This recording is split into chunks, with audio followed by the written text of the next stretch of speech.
Bonjour à tous. Alors aujourd'hui, petit exercice donc sur les fonctions usuelles avec les fonctions puissance. Alors il y a les fonctions puissance entière et puis les fonctions avec une puissance quelconque. Alors celle-ci, donc je vais vous rappeler la définition. C'est les fonctions qui à x associe x puissance alpha, avec alpha eh bien 1 réel. Et bien ces fonctions puissance, on peut les définir. Donc définies sur x strictement positif, c'est-à-dire sur 0 plus l'infini. Et x puissance alpha, on peut l'écrire donc quand x est strictement positif, exponentielle de alpha ln de x. Et on comprend que cette écriture, évidemment, elle nécessite d'être entre 0 et plus l'infini ouvert.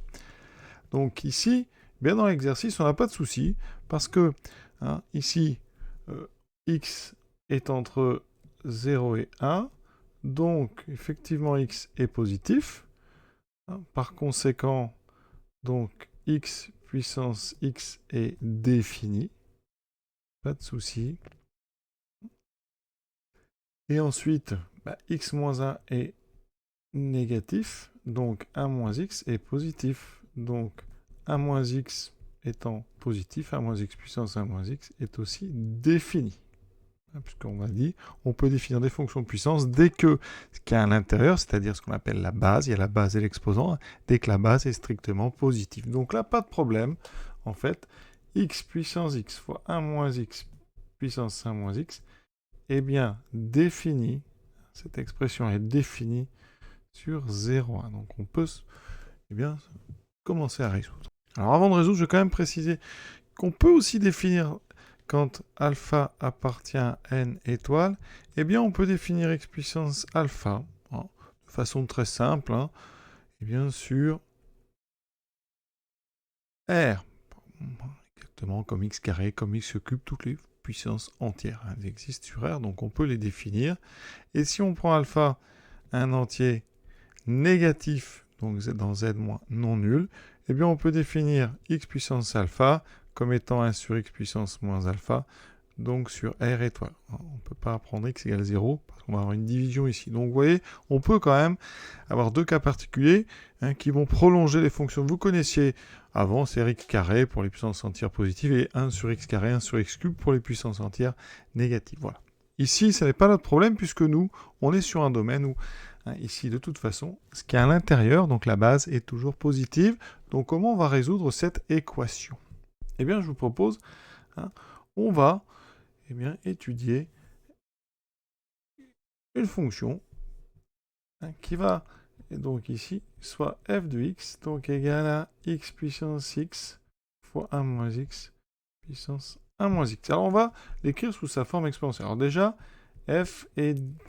Alors ici, on va transformer un petit peu notre équation en utilisant les notations exponentielles. Donc ça équivaut donc à exponentielle de x ln de x, ça c'est x puissance x, fois exponentielle de 1 moins x ln de 1 moins x, égale donc à 1 demi. Ici, on met tout sous le même exponentiel, ça fait exponentielle de x ln de x plus 1 moins x ln de 1 moins x, est donc égal à 1 demi. Et là, on va passer au logarithme. On peut, des deux côtés, c'est strictement positif. Donc ça veut dire que ça équivaut à x ln de x plus 1 moins x ln de 1 moins x égale à ln de 1 demi. Et maintenant, ici, à droite, eh bien, on va dire que c'est f de x. On va définir une fonction, donc soit f, donc définie sur 0,1, à valeur dans R, qui a x associe donc x ln de x plus 1 moins x ln de 1 moins x. Effectivement, comme je suis entre 0 et 1 ouvert, les deux logarithmes sont bien définis. Et là, on va faire une étude de fonction.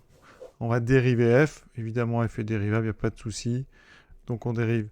Ici, c'est une somme avec deux produits. Donc, uv, ça fait donc 1 ln de x plus x fois la dérivée de ln 1 sur x. Dérivée de 1 moins x, c'est moins, donc ln de 1 moins x.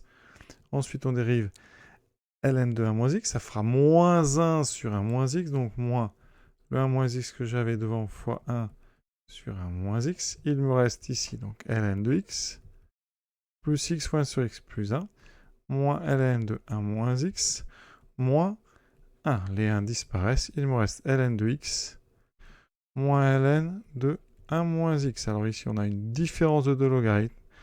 Donc la dérivée, on peut la mettre sous la forme x sur 1 moins x. On va étudier donc le signe de cette dérivée. Alors ici, le logarithme, il va falloir situer ce qu'il y a dedans par rapport à 1. Donc quand est-ce que x sur 1 moins x est plus grand que 1? Donc ici, comme 1 moins x est strictement positif, on peut faire un produit en croix. Ça fait x plus grand que 1 moins x. On met l'x de l'autre côté. 2x plus grand que 1, donc x plus grand que 1 demi. Alors, pour être complet, on va résoudre ceci égale à 1. Donc, même chose, ça me donne x égale 1 demi. Je peux donc remplir le tableau de signes de cette dérivée. Donc, pour notre signe de f', alors, ln de x sur 1 moins x est positif. Quand je passe à l'exponentielle, ça veut dire que x sur 1 moins x est plus grand que 1. Et d'après ce que je viens de résoudre, ça fait x plus grand que 1 demi. Ensuite, quand est-ce qu'il s'annule ce logarithme? Donc, quand est-ce qu'il vaut 0? Ça me donne donc ce qu'on vient de faire ici, x égale à 1 demi. Donc, je peux faire le tableau de signes tranquillement de ma fonction f'. Donc, ici, j'ai x, on est entre 0 et 1.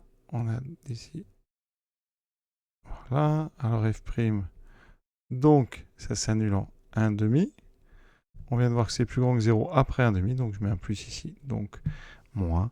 Ensuite, les variations de f de x en fonction de x, ça sera donc décroissant, croissant. Et ça, c'est intéressant, j'ai un minimum en 1 demi. Alors ici, combien vaut f de 1 demi? Je remplace, j'ai l'expression ici, donc 1 demi, ln de 1 demi, plus 1 moins 1 demi, donc 1 demi, ln de 1 moins 1 demi. Ça me fait donc ln de 1 demi. Ça, c'est parfait. Donc, d'après le tableau que je viens de faire, donc f admet donc ln de 1 demi comme minimum atteint uniquement en x égale 1 demi. Et donc,